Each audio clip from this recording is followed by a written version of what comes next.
time for your midday fix of facts and spicy side. From breaking headlines to backroom whispers. All served hot and fresh. Happy Monday. I'm Monique Tuzon-Basi. I'm Ferdi Salvador. Glad to have you with us. I'm Mai Rodriguez. This is the Daily Dish. And I'm Chal Lontoc. Join us in the next hour and a half with the news, meets, and stories that matter to you. Okay. Wow, Mai, energy. And I'm so happy because it's the Grammys. Yes. It's happening right now. And guess Yes. what, folks? Not is it only the Grammys, but we have Pinoy representation. Everywhere. The Pinoy talent is shining. Yes, we have two ladies. Okay, I'm gonna take the first one because I'm gonna give the other one to my beautiful co-host here because she's related to her. But my super niece, Sofia La Forteza, is with Cat's Eye, and they performed the killed it. Grammys. We're still Amazing. checking now if they actually won or whatever. But can you imagine? Super cool. Congrats. Thank And her you, mom, Sophia. Carla, she posted a video of them getting ready, like in the Grammys, Yes. with all their names. It's such a proud moment for her. Super proud for the Guevara La Fortezas and especially my sweetie Sophia. Yeah. And your Well, turn. And speaking of super proud, my cousin, Ate Crystal Macto Cuyugan Villaflor, she Wow. won her first Grammy. So the Brooklyn Tabernacle Congratulations. Choir. You were just speaking to her on the I phone literally earlier. FaceTimed her. I was like, girl, congrats on your Grammy. So her Congrats. What category? for the best Roots Gospel album. Roots Gospel. So Roots she's in the Gospel album. choir, She's in the right? Brooklyn Tabernacle Choir in New York, That's and major. they won. This is And their this is not seventh just Grammy. 6 degrees of separation. This is like 0.5. direct. Yes, it's very major. Also, speaking of celebrating songs, Yes. Heart Evangelista has Tilted with her just come out segue. with her original Yes, song. I saw Imagine that video of Hardy Playing in the piano. I didn't Yeah. even know that Hart could play the Yeah, piano. same. I was like, wow, she plays She the teased piano. it on Instagram. It's still untitled, I believe. And Yes. it's her form of, saying thank you to her team after Paris. So it's for her Fashion team. Week. I thought it was for her mom. Well, Her I mom think- is with her, so Yeah, her mom was part with of the her team, yes, yes. during her comeback to Paris Yes. Fashion Week, and this is what she And comes her out outfit with. is Yes. beautiful. So I She's doing think I don't know if we have the match, but I'm sure we're gonna tackle that in entertainment later. However, it is also her like, hi folks, I'm back Yeah. at Paris Fashion She Week, is back. and I'm just gonna give you a hard lunch with a soft song. And also showing her talents and her artsy side, right? Yeah, Not because just her most people painting. didn't know she played the piano. So That's I didn't, and I've known Hart for a long time. I She didn't- is a surprise. girl of many talents. Yes. Yes, and Well, speaking of hard lunch, the Devil Wears Prada Part 2 trailer was just posted by Very Anne Hathaway. excited I for can't this. wait. I'm There you go. so excited. It's coming out in theaters May 1st. So a bangers, guys. I cannot wait for this. I was watching it, Mo, and then of course, Miranda. Our favorite. Yes, the Miranda. icon. I was looking at watching it. I was like, wait a minute, does she have Alzheimer's? Yeah, because she's like, who are you? I'm sorry, no insult meant to anybody, but I shouldn't say Alzheimer's. But did she have a memory gap? I think she's doing it on purpose. Because she said, who are you? She's like, oh, it's the other Emily, right? Stanley Tucci was like, that was one of our Emilys. And she's like, Yeah. But very no doubt, Miranda. she For is sure, there's as something fierce there. as ever. Still fierce. She looks Miranda. amazing. Everyone's excited for this one. Of course, a Disney released movie for this year. We have been covering this since last year. Yeah. Talking about it. And finally, it's here.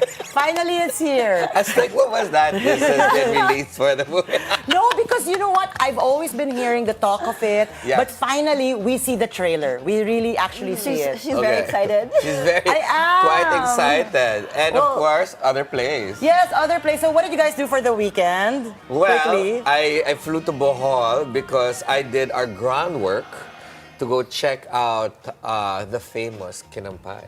And he brought some and I ate a lot this morning. She, Ate a lot. she destroyed Give us a the look. pastillas, I couldn't the stop eating ube it. kinampay. But We while I love was in ube. Bohol, my bestie Frank Briones and I were watching the Australian Open because I'm not into tennis. However, he was telling me the significance of No, of the Australian Open this year was insane. This is what Cam and I did. My husband, all we did this weekend was I shop saw and your watch the post. Australian Open. And OMG, like the women's and the men's, Rybakina killed it. I mean, she's number 3 right now, and she was against Sabalenka, who's number 1. Yeah.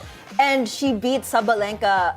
amazing. Buff. And then And also Carlos Alcaraz. Carlos and Novak. Carlitos, Yeah. but Novak, imagine, he played Yeah. 5 hours with Yannick Sinner. Yes. And everybody thought Injured. he wasn't gonna win. No, he Injured. wasn't injured. Novak wasn't injured. Novak that was wasn't- Carlos was it Carlos? Alcaraz was Ah. cramping against Sinner. But then, against, I'm blanking out.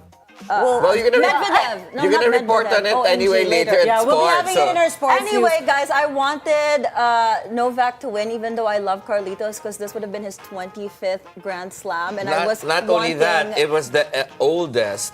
38 years old Player Novak and the versus youngest. like a 22 Still, year old. the two biggest players They played fighting well. it out. Yeah. 5 Amazing. hours. But if you watch the Amazing. speech of Novak, it's apparently one of the best Yes, speeches giving in Australia. honor. He's very to other eloquent. players. Yeah. Zverev. Ayan, Carlitos There. was going against Well, Zverev. while you guys were Finally. busy watching the Australian Open, I was over the weekend watching Les Miserables, something that we're all proud of as Filipinos because we actually have not one, not two, but 3 Filipinos also with the play. So I got to see in that particular play Rachel Ango, Red Concepcion was there, and he did such a fantastic job together with Emily Bautista. So It Cosette, is such Fantine, a stellar cast. But who was the standout for you?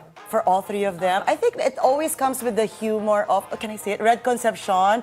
Really, you felt everyone sang well, of course, but Red adding to his humor, his flair, everyone stood up and just loved it. So yeah, this is going to be on until March. So if you guys could catch it, go ahead. And I had You so still much- have time to catch it. Yes, up to until March. So it gave me a lot of memories from my high school days. Jean Valjean. That's why I couldn't talk about all these Australian players and tennis My players. son played Jean Valjean in a play. In his high school badge. In his high school play, he did Jean. Really? He was Jean Bad? Valjean. No.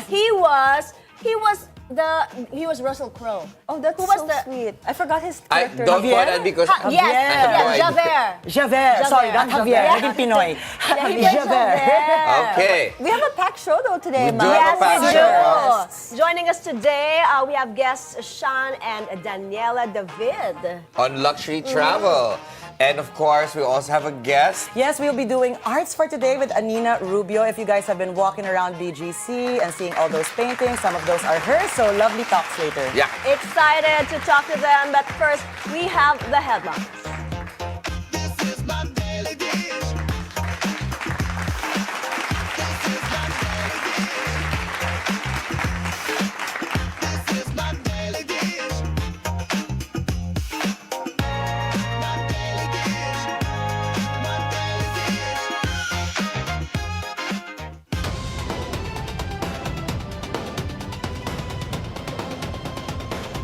In today's top stories, Vice President Sara Duterte faces 2 new impeachment complaints filed before the House of Representatives.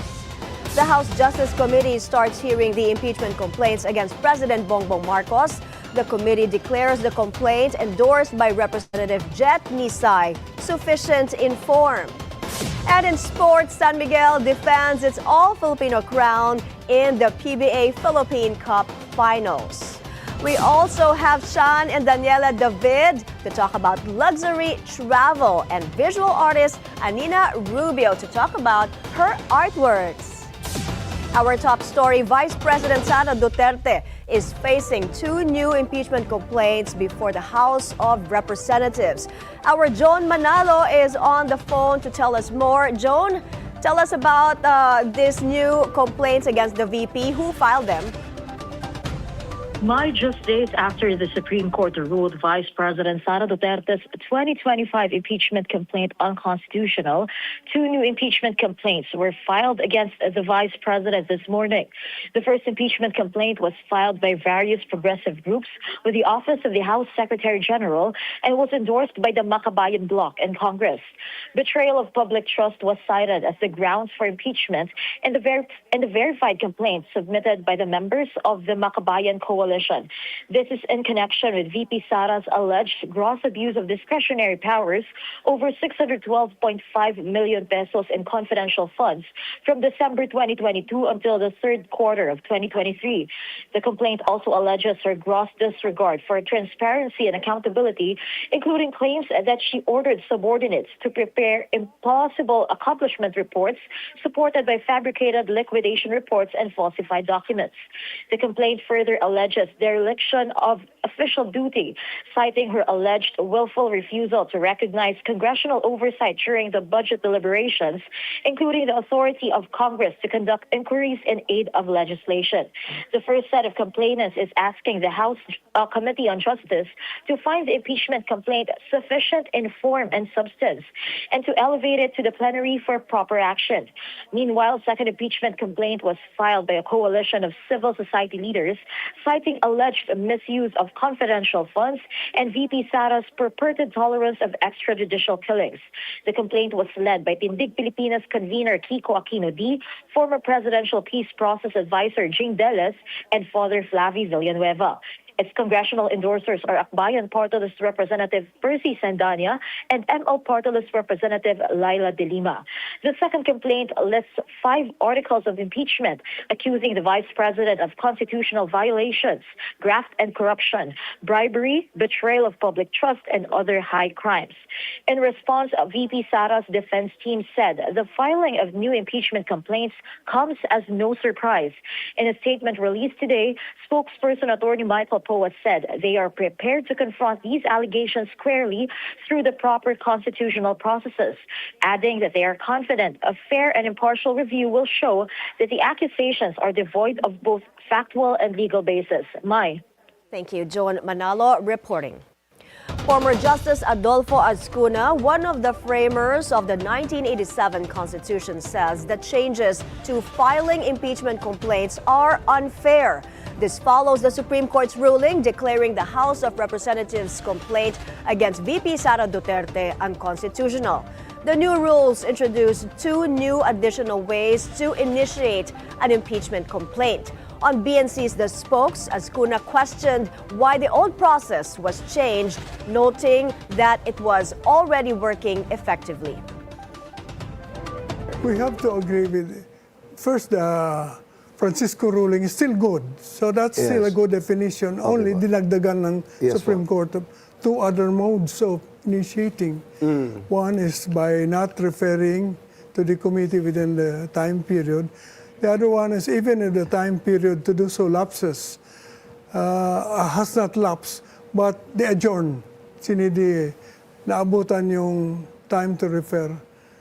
Initiated na rin. So there are now 3 ways of initiating. Question lang po, does that make filing an impeachment case harder or easier? It makes it harder because there are now 3 ways of starting the 1-year ban. The House Committee on Justice begins to tackle the 2 impeachment complaints filed against President Bongbong Marcos.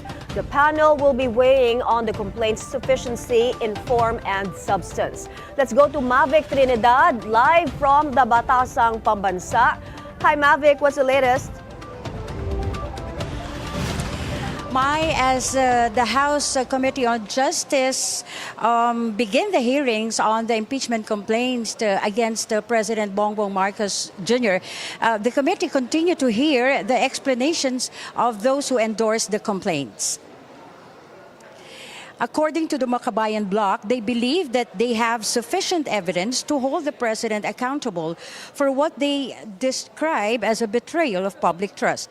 Lawmakers emphasize that the president allegedly violated the Constitution through negligence that allowed corruption and the misuse of public funds to occur. Even the endorser of the impeachment complaint filed by Attorney Andre De Jesus, Congressman Jet Nisay, maintained that their impeachment complaint against the president is sufficient in form, citing that they also have adequate supporting evidence. During these proceedings, the 48-member House Committee on Justice will determine whether the impeachment complaints are sufficient in form through voting and whether they meet the requirements for the committee to formally proceed with full hearings on the matter. Meanwhile, by a vote of 46 in favor, 1 abstention and 1 against, the impeachment complaint filed by Attorney Andre De Jesus was formally declared sufficient in form. This declaration was also based on the motion of Manila's 2nd District Representative Benny Abante to declare the complaint no sufficient in form or duly verified. On the other hand, the complaint endorsed by Makabayan Bloc has been declared sufficient in form for 35 votes in favor, 9 no, and 1 abstention. The hearings had been suspended until further notice. So we will continue to monitor the developments about the impeachment complaints against PBBM. Mai? All right, thank you, Mavic Trinidad, live from the Batasang Pambansa. In other news, 3 high-profile personalities allegedly involved in the flood control scandal are expected to face the Justice Department today. Isaiah Mirafuentes joins us for more. Isaiah, so the DOJ has summoned Senator Jinggoy Estrada, former Senator Bong Revilla, and former Secretary Manuel Bonoan. Tell us, what are we expecting today? Yes, Mai, it is expected that anytime today, Senator Jinggoy Estrada, that is former Senator Bong Revilla, and former DPWH Secretary Manuel Bonoan will arrive at the Department of Justice. Today marks the first day of the preliminary investigation for Estrada, Revilla, and Bonoan in connection with the plunder complaint filed against them at the Department of Justice. On January 27, the DOJ issued subpoenas in relation to their cases. Among those summoned is former Senator Bong Revilla, who is currently detained at the Quezon City Jail. He is one of the respondents in one of the 3 plunder complaints filed with the DOJ. Aside from them, also facing complaints are former DPWH Regional Director Gerard Opolencia and former District Engineer Henry Alcantara. Also included is the late former DPWH Undersecretary Catalina Cabral. These cases are still connected to the ongoing investigation into alleged anomalies involving the flood control scam. Meanwhile, the next scheduled appearance for the preliminary investigation of the respondents is on February 12. Isaiah, why is Senator Joel Villanueva, who is also one of the accused in the flood control corruption scandal, is not among those summoned today? Yes, Mai. Villanueva is actually facing a different case. Is also related to flood control anomalies.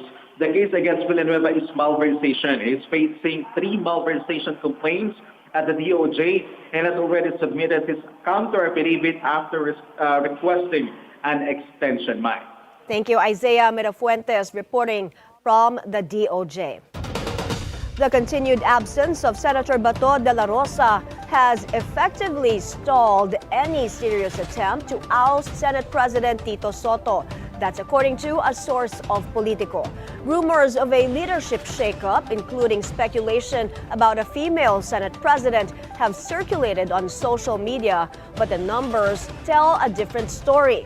A source said, quote, Bato is absent, while Bongo and Robin Padilla are not keen on electing a new Senate president, making it a tall order to get 13 votes. The Senate minority bloc also includes Alan Peter Cayetano, Francis Escudero, Joel Villanueva, Jinggoy Estrada, Rodante Marcoleta, and Amy Marcos.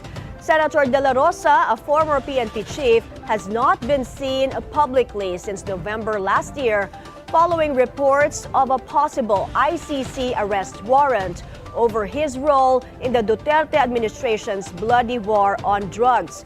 For now, sources say talks of a Senate coup remains just that, talk. A political analyst is questioning the Senate's latest realignment, warning it could deepen divisions inside the upper chamber. On BNC's At the Forefront, Professor Malu Tiquia points out that presidential sister, Senator Amy Marcos, is left without a chairmanship after being replaced as head of the Foreign Relations Committee. Tiquia says the move against Senator Amy appears to be a personal attack. She stresses that by tradition, every senator is expected to hold at least one chairmanship. Marcos was chair of Foreign Relations plus two others, Electoral Reform and Co-ops. So now, apparently, all these three were removed from her. I don't know if what the Senate President is doing is really marking the line between majority and minority. But you will have to take into consideration that there are 44 standing committees in the Senate. Tiquia also raises concerns over the appointment of Senator Erwin Tulfo as the new chairman of the Foreign Relations Committee. She points out that Tulfo is still facing a pending case before the Electoral Tribunal questioning his citizenship. You don't get a neophyte to head a majority, a principal committee. He has not really earned or worked in foreign policy. My sense is with his utterances about the China and his persona non grata statement and, cussing and everything, I don't think he will be a stable hand to chair the Foreign Policy Committee. In other news, Manny Pacquiao has a new home base, not in the ring, but in Makati. His ManiPay office officially opens, putting the boxing legend at the heart of his digital finance venture. Hannah T joins us for the details. Go ahead, Hannah.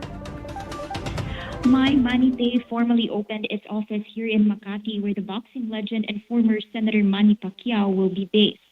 Pacquiao, who currently chairs the company, will share the office with its executives, partners, and stakeholders. ManiPay was launched in 2025 as a BSP-regulated financial app and digital wallet that aims to provide low-fee transactions as low as 5 pesos for bill payments and bank transfers. Pacquiao said the platform is also looking to include cryptocurrency services in the future, similar to some e-wallets operating today. He described ManiPay as a community-driven business designed to help Filipinos through accessible financial services and dedicated leadership. CEO Mark Bundalian earlier said this company is Tatak Filipino, with all developers being Pinoys. The opening ceremony also highlighted the Pacquiao family's strong faith, with Bishop Noel Pantoja leading the blessing and administering an oath of commitment to service to the company's leadership. Back to you, Mai. Thank you, Hannah T, reporting. The Bureau of Customs has updated its valuation rules for seized luxury cars, and it is set to auction off 10 more vehicles from flood control contractors Curly and Sara Discaya. On BNC's Business 360, BOC Assistant Commissioner Vincent Philip Maronilla said the move aims to make the cars more competitive for buyers while maximizing the recovery of funds for the government. We're also looking at revising our valuation procedure because that has been a stumbling block in trying to dispose these cars. We do not just follow market forces when we do valuation for these kinds of items that we auction off. What we do is we have very specific rules on their depreciation. Right now, the rule is that we allow 16% depreciation per annum and a maximum of five years. So that's about 5 years of depreciation only at 16% per annum. Before, we only allowed 10%, but we tried to be more consistent with what the market forces are doing right now in terms of valuation and computing for depreciation. Hopefully, this formula would be akin to the depreciation formula that's being used in the gray market and the buy and sell market, so that the prices of these cars would be more competitive and there will be more interested buyers. The auction is set to take place on February 11, 10 a.m. at the BOC Port area in Manila. It will be public and live online with strict background checks and financial vetting to prevent fraud or fake bids. Motorists brace for a big oil price hike tomorrow. According to oil companies, gasoline prices are set to rise by 10 centavos per liter, marking the fourth consecutive week of increases. Diesel will go up by 1 peso and 60 centavos per liter, while kerosene will increase by 1 peso and 10 centavos, marking 6 straight weeks of upward adjustments. The Energy Department had already forecast this week's oil price hikes due to supply issues in Kazakhstan, rising Iran risks, and OPEC Plus's paused output. Get ready to travel in true first-class style. Up next on The Daily Dish, we're diving into the world of ultra-luxury travel with Citti Elite CEO Shan David and her daughter, marketing executive Daniela. Stay tuned. The Daily Dish will be right back.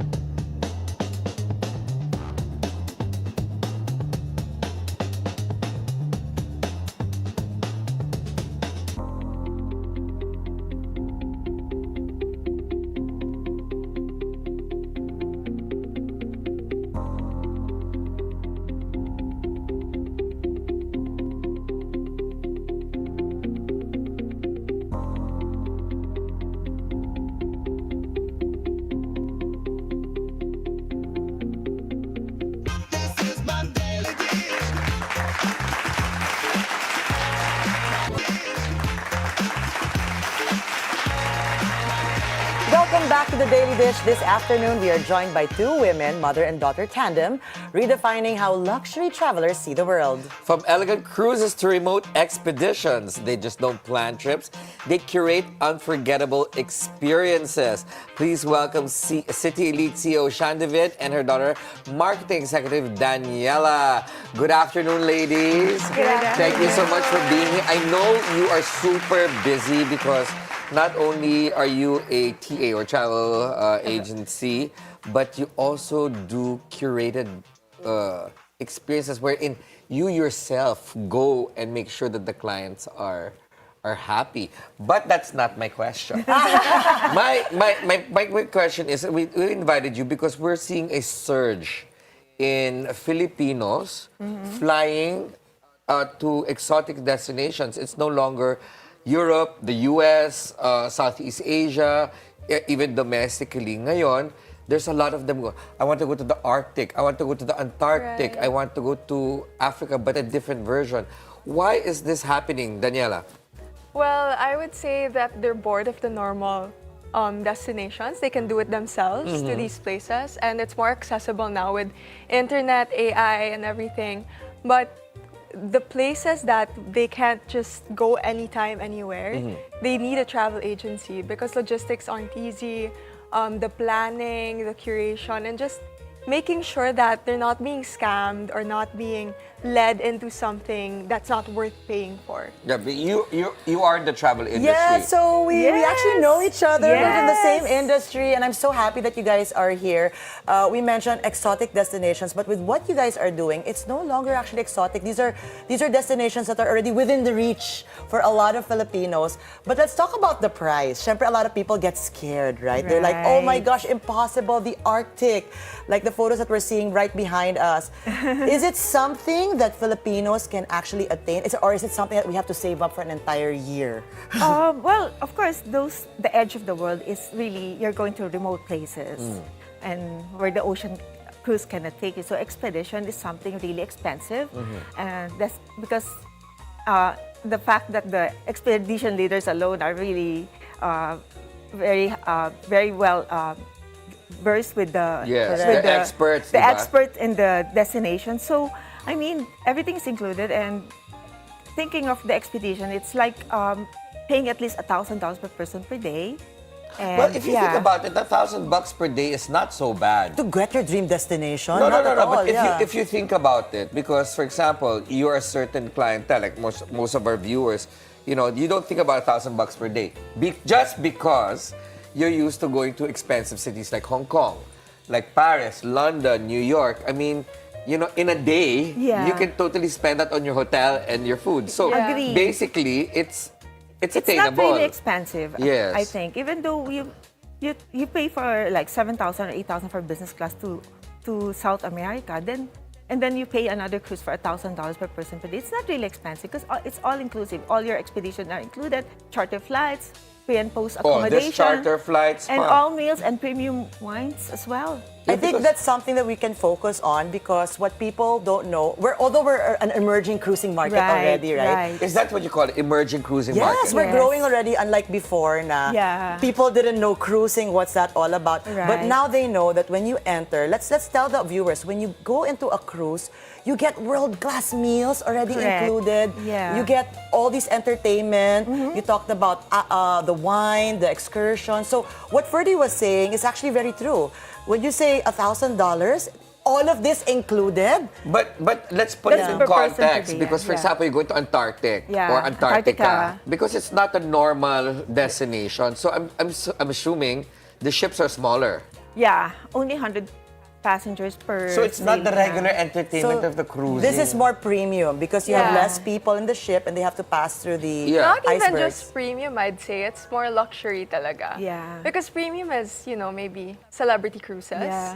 But luxury is a different level where you have butlers. Yeah. Like what line would you say luxury? Let's say Ritz-Carlton, Silver Seas Silver luxury. Seas. and okay. then scenic cruise. You Yeah, went and if there. you Yes. didn't know, Yes. ultra luxury Amant's gonna have their own. Yeah. yacht. Yeah, because there's also one reason why I asked Shan and Daniela to come today because we want to plan to go to the Arctic or the Antarctic because I want to show our viewers it's attainable, like you said. Kaya, although it's very different and an experience that you Yeah. can't compare Yeah. to any other. Okay, because we're talking about the Arctic already, Yeah. let's talk about the Drake Passage because that is very famous online on TikTok. Oh, really? Yes, everyone's talking about it because Yeah. it seems to be rough waters. Yeah. So it's before you get to that dream destination, may konting rough waters, just like our life, Ferdi. Gusto niyo yun? Ferdi sa akin. Let's talk about that. What's the It's rough. experience that people will be getting? Okay, I think Daniela can speak for her experience. I've been twice. I've been to the Antarctica twice. Only Antarctica goes to the Drake Passage. So, Yeah. So only Antarctica. So far, it was manageable, and some of my clients really got dizzy. They took the medicine. So of it's course, expected, Shan. It's expected. Me, I didn't take anything, but I was comfortable, and I was just like rocking in the bed. So that's how my experience was. So she was the opposite. I had like quite a worst experience. Like our ship was really shaking, but it was my first time experiencing seasickness as well. So I couldn't eat well. Like I felt like I was on OMAD diet because I couldn't eat every time I'd see the food. I felt like puking. Ay, pang diet pala to. I love it. We're Let's sign flying me up. tomorrow. Sign me up. I know, I felt like I lost so much weight there. Really? But that's a small price to pay for that experience. And interestingly enough, Yeah. people who are actually, choosing to go to this cruise, it's becoming the highlight pa. Yeah. Like, oh, I got to do the Drake Passage more than the destination. What's the interest with, sorry, please educate me. Yeah. Shan, what's with the Drake Passage? It's the most notorious body of water in the world. So I mean, Talaga? it can go Where? as high as So you- 6 feet. I don't know, more Yes, than. yes. So you actually Ang see waves. Yeah. You see the Stop it. windows. Oh my God, You I'm see the excited. windows and you see the waves. And to most people who actually plan their trip, Yeah. it's the most exciting part for them. Can you Yeah. imagine that? Right. So it's the journey more than the Wait destination. a minute. So you're going to the passage and The most you want to notorious. see. It's the most notorious. Yeah, but you want to see in your cabin the waves going up and down. Yeah. It can That's be- pretty cool. It can be a Drake shake or a Drake lake. So Oh, I I think didn't you know just that. have to pray. How do you say it? A Drake shake or a Drake lake. So going can be a Drake lake and then coming back be a Drake shake. But sometimes it's Drake lake all the way. So for those who are scared of the Drake Passage, but it's not really scared. I It's don't part of think the so. experience. I think this is what like what Charles said. I think it's what people want to see. It's what's Yeah, all yeah. over TikTok, actually. But there are really clients who are really scared. So we do have a fly-in cruise, which is you skip the Drake Passage. Ay? So you fly to Antarctic Peninsula. To the King George, and then start your expedition from Maybe King George. options. Yeah. Maybe I would like when I want to go on a cruise, I'll go pass by the Drake Passage first and then take the plane back. We have that too. products as well. They're so Yeah. So it's like there are best options. of both worlds. Yes, Yeah. yes. We call it that actually. Okay, so my question, because I know you know all these things. I'm a newbie. I'm a newbie in the cruising world, right? Don't read into it. But the thing is, how do I choose the best? Like, I mean, I know you guys. This is your job. Carry but the how best do of the best, yeah.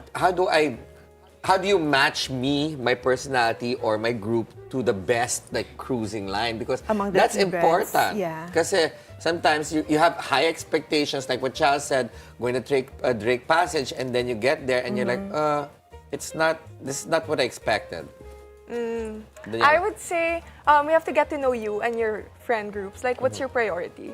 So if it's more of the experience, so some cruises focus on experience only. Yes. Like, there's another brand who's been tapping us, but they focus more on the experience. But we want to match it with the luxury of the accommodations of the cruise. Yes, so we want best of both worlds, luxury and the experience. Yeah, so that would be another cruise type. See, now that you tell me that, now that I'm more aware of what you want and your group wants, that's where I'll put you in. Then the next questions will be, what type of foods do you guys want? Do you guys want curated types of foods where they're pretty much flexible, or strict to a cuisine? Because like we have Ponant, who's French only.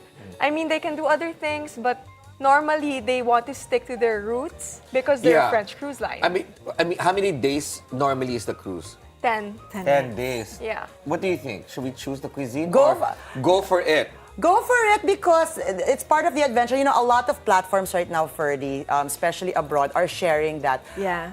More than luxury goods, you know, the bags, the brands, it's already experiences that people are buying into. So is this a trend that you're seeing now? Is there a surge for it, a clamor for it? Are people really going to you and saying, I want Antarctic, I want the luxury trains? Because I have a lot of our friends, that's why I asked Shan and Daniela, I was like, a lot of our friends have been going. Yeah, it's an emerging destination. There's a high demand because only 1% of the world's population has been to the Antarctica Peninsula. So now everybody wants to really put it then on their bucket list, experience it themselves. So right now, actually, we've been focusing on this destination, and there's really a high demand. Okay, Antarctic versus Antarctica.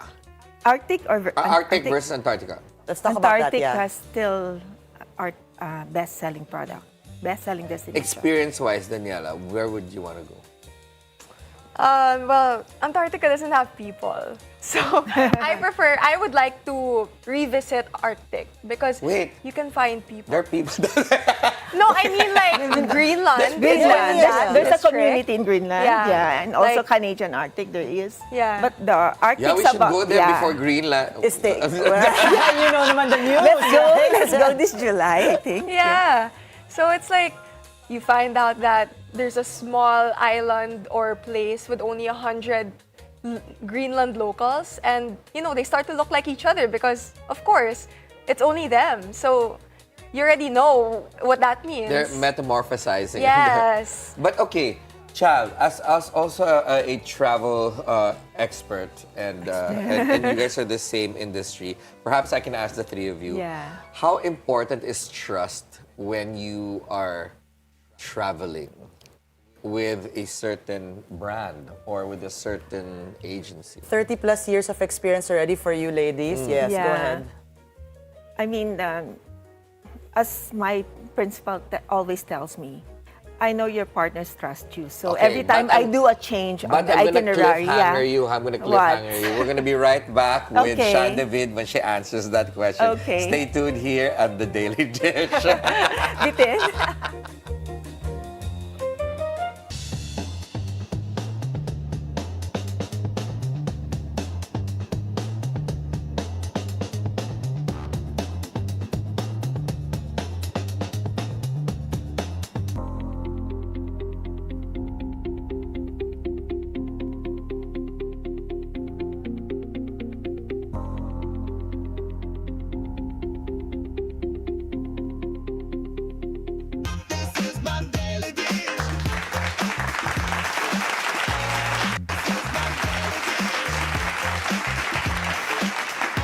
Welcome back to the Daily Dish. Still with us, City Elite CEO Shan David and her daughter, Marketing Executive Daniela. So before we went on break, I asked you a question, but I want to revise that. Okay. Because I've been a fan of Citti for 20 plus years, and I trust you big time. Yes. And they always know what luxury experiences are aside from other services. But how important is trust in, because a lot of travel agents now are no longer because people go online, like Right. what Daniela said. Right. So how important is trust to establish travel agents like yourself?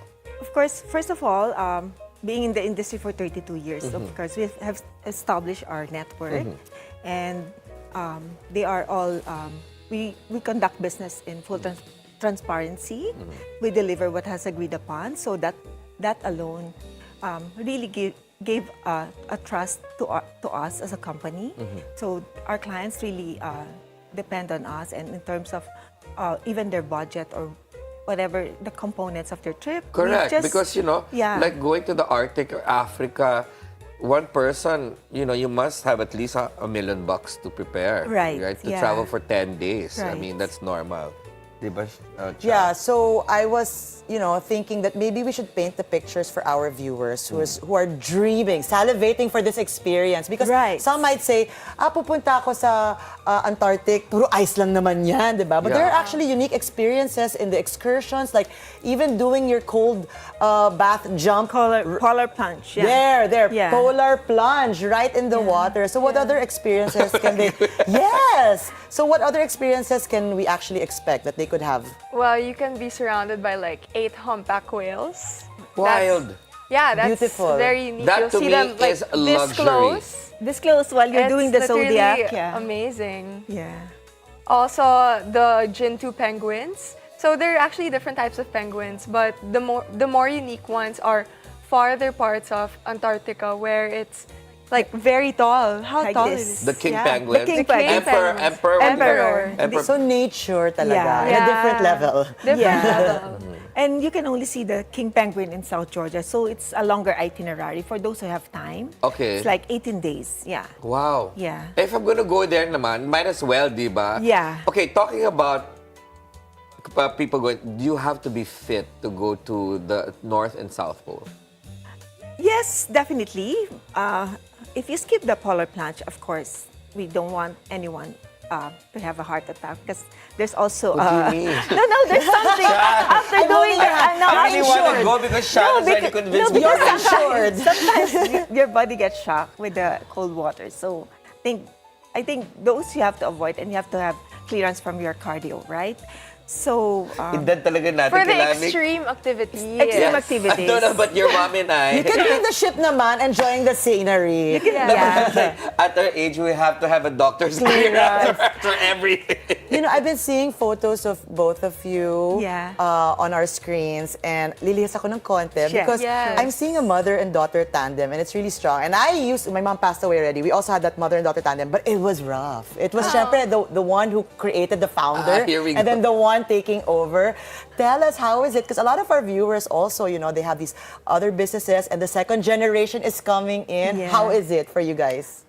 Oh, sometimes we have conflict, but Yeah, I we listen to her also. Yeah. I learn from her. I appreciate that, like, I feel like my mom and I have become stronger as a mother and daughter tandem because we talk about a lot of other things other than just travel.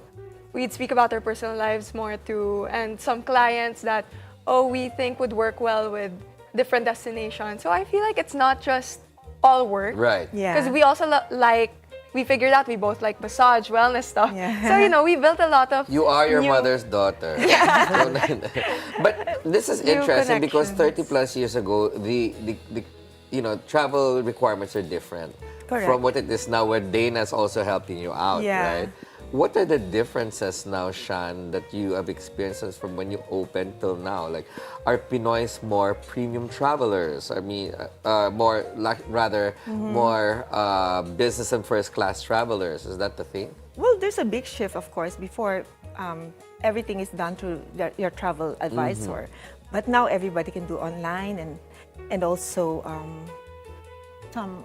they do their own Booking itinerary. service. Yeah, they DIY, right? Yes. That's the correct word. So, for the shift for premium, after pandemic, I saw a really big shift on the premium travel because a lot of our clients have been buying business class, and then that's why we decided to open Citti Elite, so to cater to the ultra luxury market.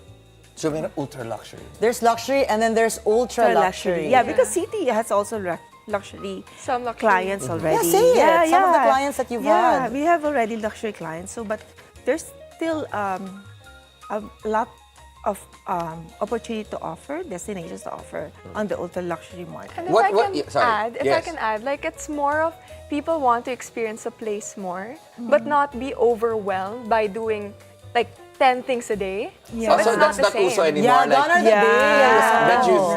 that you get dumped in a bus and then you And then visit 10 10 European a.m. countries. andito ko sa temple. Lose your wallet 10:30, or what? No more na, my No more gosh. na. People will be mad if you do that to them. Diba before, ang uso was 10 countries in 10 days. My God. I know. You just have a photo in one city and that's it. Yeah, Yes, parang- that's what you... Did you really travel there? It wasn't a Schengen, hindi pa siya Schengen, no. But Mga anyway, Schengen visas, yes, let's go with a fun exercise here. It's called a rapid fire. So we're going to be asking you questions, and the first thing that pops in your head, just say it. All right. Okay. So this is for Shan. Window seat or aisle seat? Window. Window. Daniela, early morning departure or red-eye flight? Early morning. Shan, luxury cruise or luxury train journey? Luxury cruise. Yes. Daniela, city break or remote escape? City break. I want to hear Bata this pa one. eh. Shan, travel light or bring everything just in case? I learned to travel light after the pandemic. Yeah. So, yeah. Let's quickly talk about that because Pinoys are known to be the ones that bring a lot of Luggages per person all the Luggage time. per person. Diba? They get so shocked with us Yeah. always. Okay, Daniela, planned itinerary or spontaneous detours? Planned if it's with a group, but spontaneous with friends. I feel Right. you. I feel you. Shan, one destination that you'll never get tired of? I think Antarctica. Antarctica, okay. Love your own. Daniela, a destination that surprised you the most? Saudi Arabia. Oh, I want to talk. I missed that because that's on the bucket list. Everyone's going. The Yeah. resorts there, no? Oh. Shan, one packing essential you can't travel without. Cell phone? Oh, hindi passport. Cellphone. Daniela, one luxury that instantly makes any trip better. Food. Food elevates me. it for you. Okay. Shan, mountains, desert, or the open sea? Mountains. Daniela, sunrise views or sunset moments? Sunset moment. Oh, romantic si Daniela. For both of you, a destination you've never been to but want to go to. For you first. Amazon, Peru? Ooh, Amazon, in Yeah. Peru. Well, probably in Amangiri, like an Amman property in the U.S. How beautiful. Yeah, All right. it's like Why? a dream. And now for both of you, one destination every traveler should experience at least once in their life. You know the answer. Yeah, the 7 continents. The 7 Antarctica. If travel were a dish, what would it be and why? You cook. Oh my God. I could. I've traveled the dish. What would it be? Oh my gosh, I could not think. Daniela, take Daniela. over. Maybe. I barely cook. I'll just say pasta because it's my fave dish. And there's a lot of ingredients that you have to be particular with in order to create a beautiful dish. Nax, you. Shan. No answer yet. I was thinking you'd say paella because it's a mix of everything. Pwede. And you can Salad na match kasi it, nasa okay. wellness na yung mind ko eh. Correct. All This right. one is pasok for both of you. If you suddenly had 1 billion pesos, which, you know, a lot of our clients already do when it comes to ultra luxury. They already have Oh, it. they already have it na nga eh. Where would you go and what kind of experience would you create? I would go with wellness experience. Yeah. And then that's the first. Then probably do the Amman properties or the Four Seasons. Yes, there's actually a flight that private does jet that. Yes. Yeah. that goes around to all their Four I Seasons. want that. I'm gonna save Okay, up let's for do that, people. I'll sell something. Just like that. And for you? Well, explore more of Africa. Africa talaga. Yeah. All right, quickly now, we want tips. Get us Yes. tips how we can actually Top, access. maybe top three destinations aside from the Arctic or the Antarctica. Africa. Africa. Yeah. Saudi Arabia. Saudi Arabia. The Amazon, Peru. South America, of course. Yeah. That's the Yeah. last I leg. like that. So as I was saying, tips quickly for our viewers because everyone's dreaming. Everyone's thinking, yes, I want to go there. How and how do we make it? Okay, so how do we make it? Of course, put it in our bucket list first. Yes. Save for it if you need to save. And then we will be at the Travel Expo this weekend. So we have special deals for Arctic and Antarctica and other destinations like Africa, Saudi Arabia, and more exotic destinations. Yeah, even Stan Will we see you countries. both there? I love the Yes. stand. Oh, Yeah, so we you're gonna will talk to them. we will Oh. be there on Friday and Saturday. Yeah. So we'll do watch, alternate. Yeah. watch out for Daniela and Shan over at the Travel Expo. You probably see her anyway. Thank you so much for joining us this Thank you. afternoon. Thank you. Citti Elite Dream. CEO and Marketing Executive Shan David and of course Daniela David. Thank you so much and I can't wait. We've got more stories from around the world plus the latest in sports and entertainment when the Daily Dish returns. Stay tuned.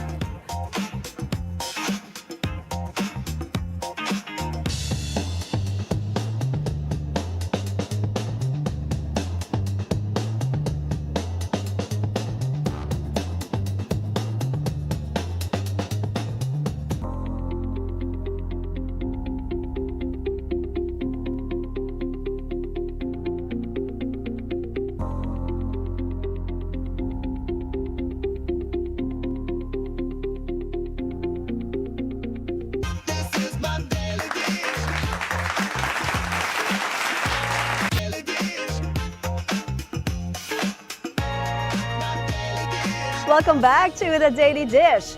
DPWH Secretary Vince Dizon is going around Samar and Leyte to inspect government infrastructure projects. He reveals a construction supply giant has expressed interest in helping rehabilitate the Maharlika Highway network across the country. For the details, Ian Maghanoy is on the line. Hi, Ian. Tell us more. Yes, the leadership of the Department of Public Works and Highways confirmed that ACE Builders had expressed its interest to help rehabilitate the Maharlika Highway network across the Philippines. In a press conference early Monday during the second day of Maharlika Road inspection in Samar and Leyte, Public Works Chief Vince Dizon claimed that ACE Builders wanted to help the Marcos Jr. administration to fulfill its goal. Dizon claimed that ACE Builders do not usually support government projects and is only exclusively supporting foreign-assisted projects, which includes the construction of the Metro Manila Subway project, which is also supported by JICA. He likewise said an agreement between DPWH and ACE Builders is now being pursued. As of now, Dizon is with Samar Governor Antan for the continuous road inspection in the province. Ian, so Secretary Dizon is doing the rounds with Governor Tan. Now, which projects have they inspected so far? Dizon had earlier inspected the ongoing construction of Calbayog Port, and he scolded the Samar 1st District Engineer and Assistant Engineer this morning for their alleged failure to secure height construction clearance of the said port to the Philippine Ports Authority. Thanks for the update, Ian Maghanoy.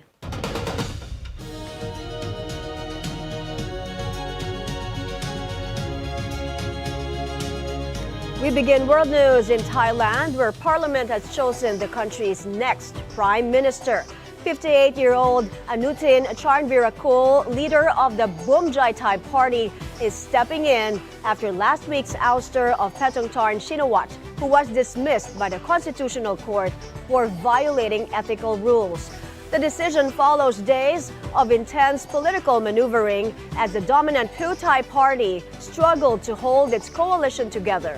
Bumjai Thai, which left the coalition in June, gained backing from the opposition by promising to dissolve parliament within 4 months. On to Japan, the country's main opposition parties are teaming up to challenge the ruling Liberal Democratic Party. The Constitutional Democratic Party and Komeito have formed a new group called the Centrist Reform Alliance, or CRA, led by former Prime Minister Yoshihiko Noda and former Komeito leader Tetsuo Saito. The move comes after Prime Minister Sanei Takaichi dissolved the lower house, setting the stage for a national election while her approval ratings remain high. Among the CRA's key proposals is a cut to Japan's sales tax on food aimed at winning voter support ahead of the polls.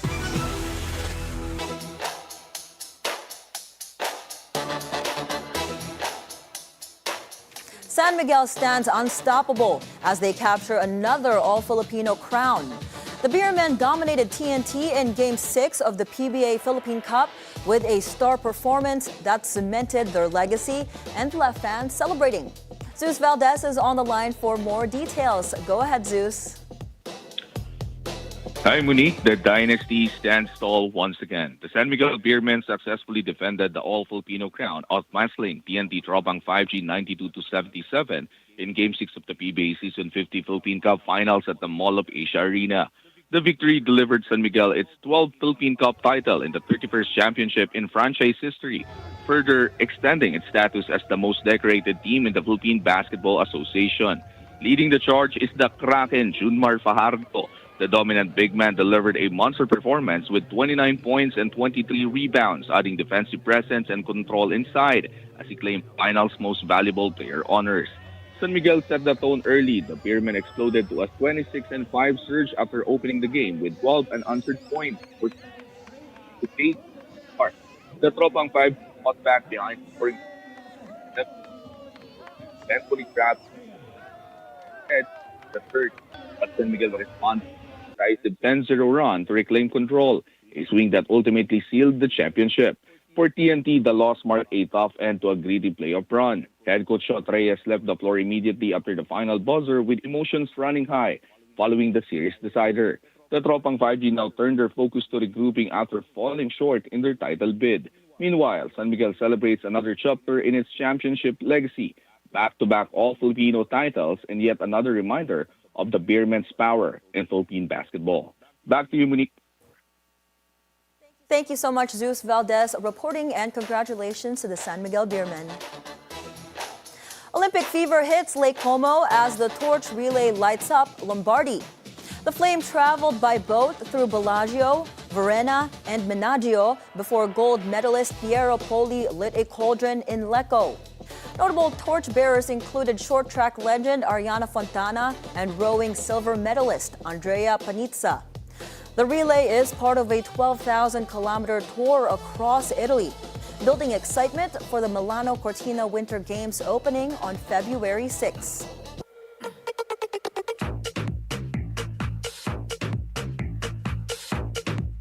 And now in entertainment, Kendrick Lamar, Bad Bunny, and Lady Gaga scored early wins at the Grammy Awards in Los Angeles. Lamar took home 3 trophies, making him the most decorated rapper in Grammy history and breaking Jay-Z's previous record. Lady Gaga won Best Dance Pop Recording. Bad Bunny claimed Best Global Music Performance, and later in the night, he sealed the biggest honor, taking home Album of the Year. Most of the Grammys' 95 awards in total were presented ahead of the telecast, hosted by Trevor Noah. Early winners also included Netflix K-pop Demon Hunters and Joni Mitchell for Best Historical Album. From making history to finding love, Filipino trans designer VJ Floresca is now engaged. She shared the happy news on Facebook, proudly showing off her ring alongside her partner. Her caption read, "Thinking of a perfect caption, but I can't think of anything. All I know is I'm ready to spend the rest of my life with you." Floresca made headlines last year as the first Filipino and first transgender winner of the American edition of Project Runway. And the excitement doesn't stop there. She's set to showcase her collection at New York Fashion Week on February 16. Up next, we sit down with visual artist Anina Rubio as she shares how art and wellness comes together in her creative journey. Stay with us. The Daily Dish will be right back.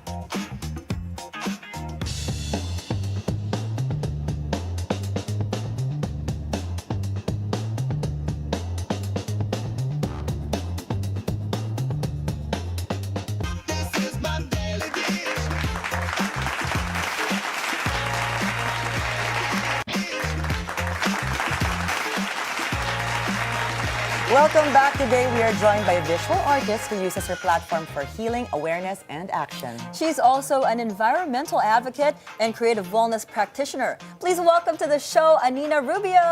Woohoo! An athlete too. Yes, we were talking about that earlier. All around. Yes. Okay, so I guess the best way to start this is the journey of an artist, because we see your artwork here and there, several establishments all around BGC. I see your painting. I just saw one in a mall, and I was like, oh, it's Anina's too. But how did you actually start with this? Because a lot of us are interested, you know, like how does an artist establish themselves as an artist? I think I just kept showing up.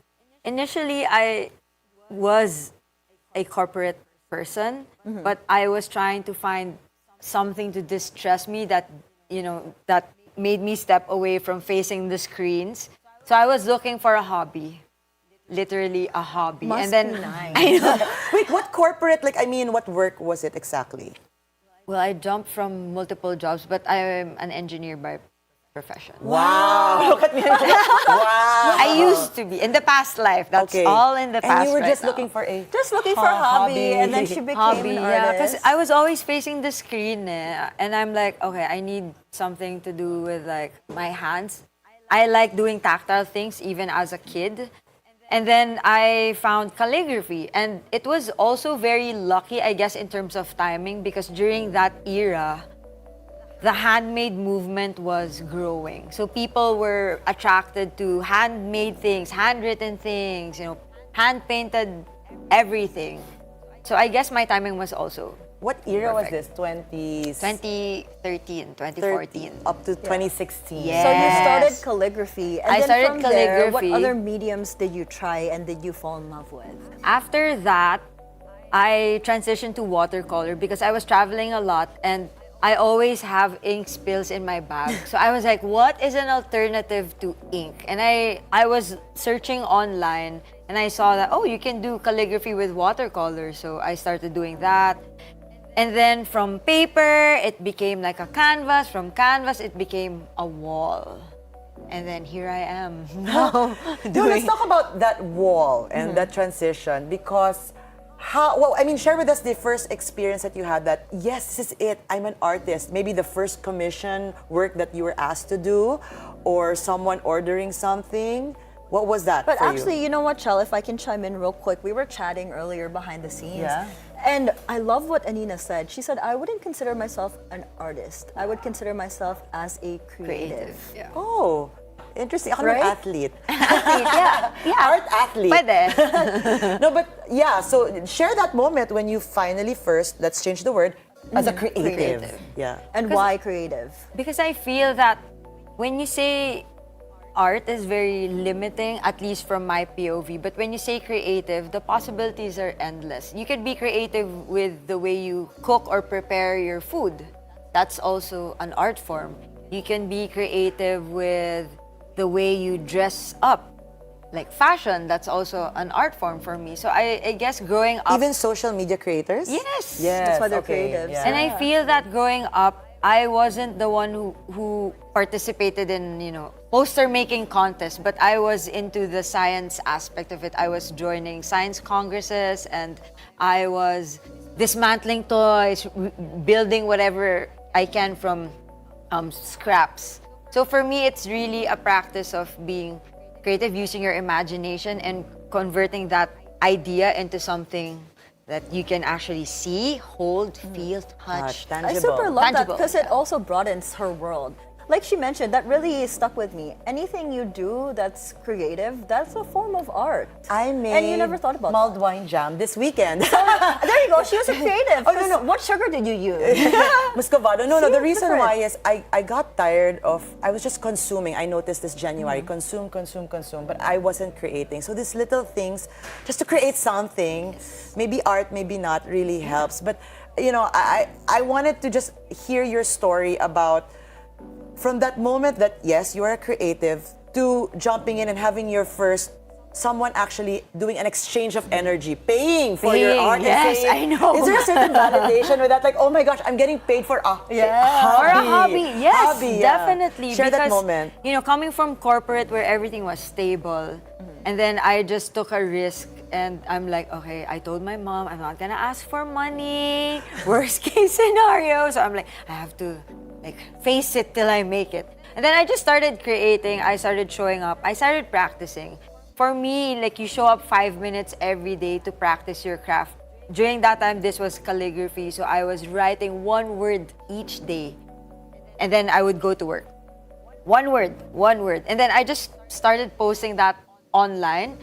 And I was surprised, like this card press brand from Australia emailed me. I was like, oh, yeah, we want your calligraphy on like a card. And, you know, I'm a very like analog person. I still send postcards even up to this day.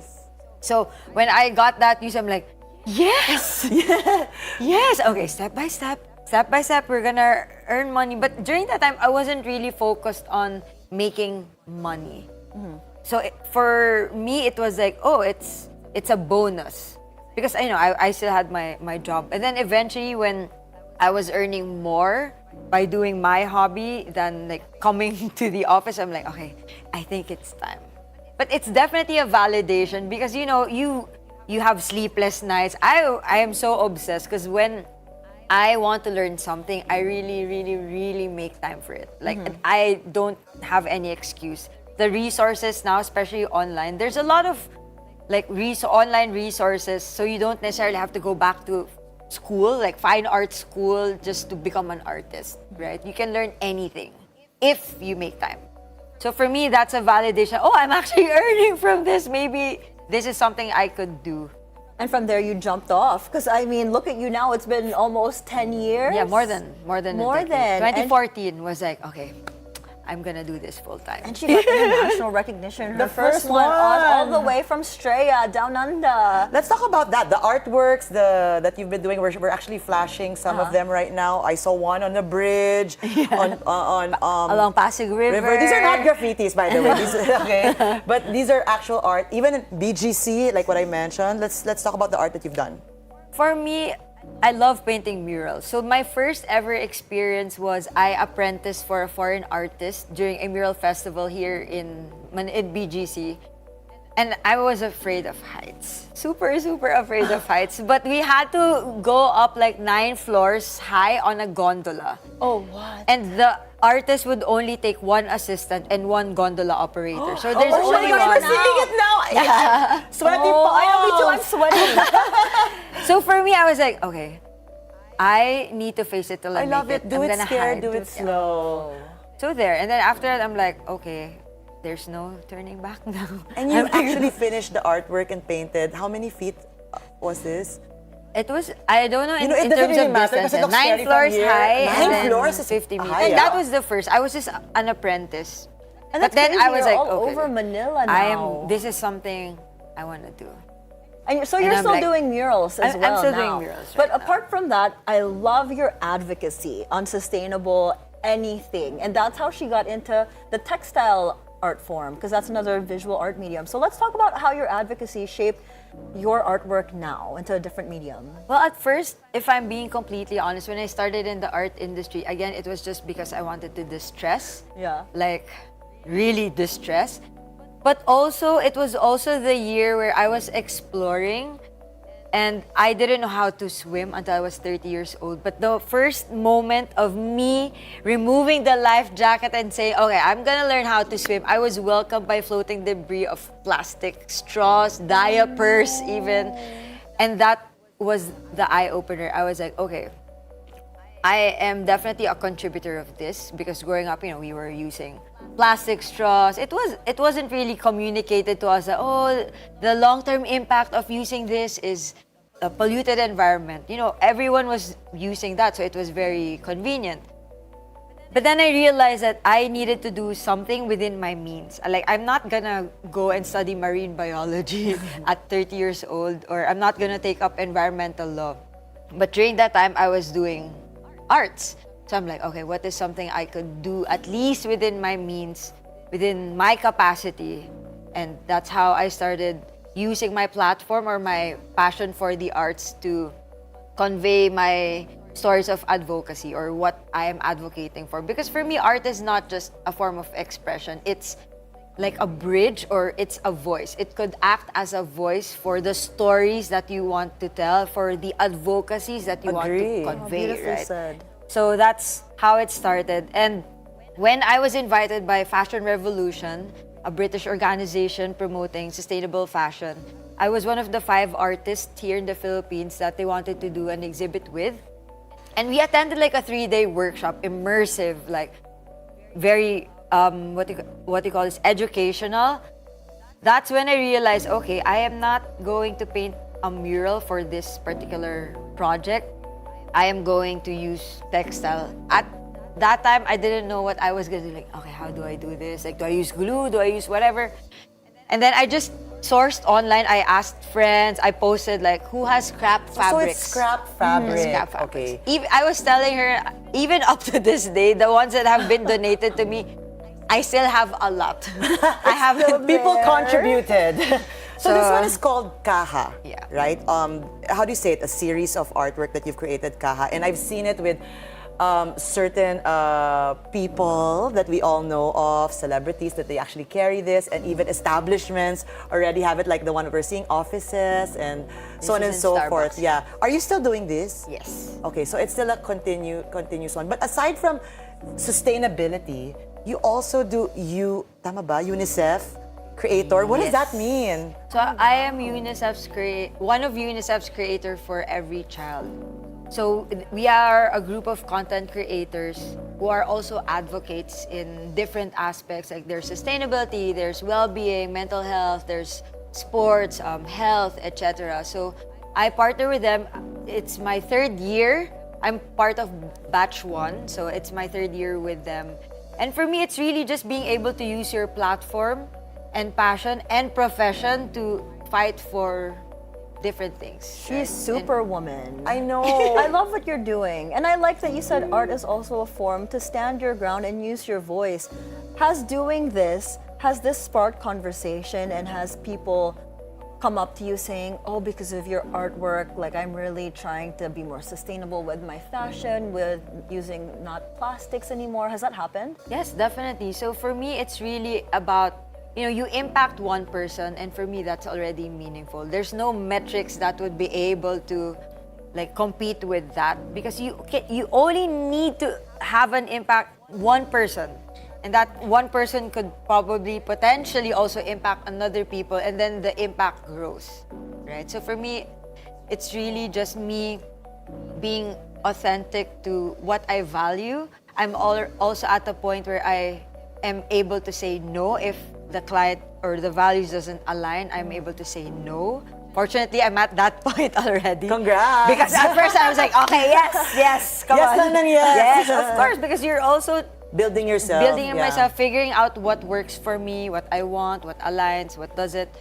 And it's really important that, you use art, because art is easier to digest.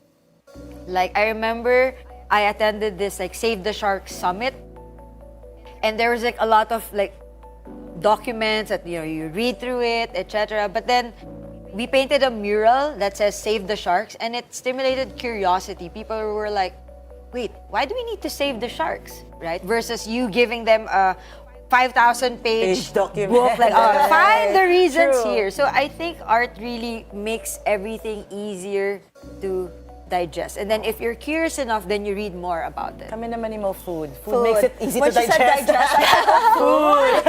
Art and food. She said food is art. Well, Mo and I, we've been, and also with Ferdi here, we've always been having here at the Daily Dish a lot of artists. And it's quite different with Anina, Mo, because it's not through galleries that we see your work, right? Correct me if I'm wrong. It's more on these spaces, these public spaces, and elsewhere, or directly to you. How is that as an artist? Because from what I know, it's also another bridgeway for most artists na I'm starting, let me get through a gallery. Yeah. Yes.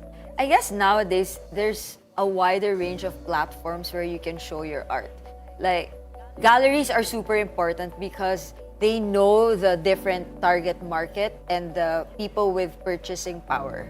Like, definitely that's on the list. But I feel that as an artist, I just want my work to be much more accessible.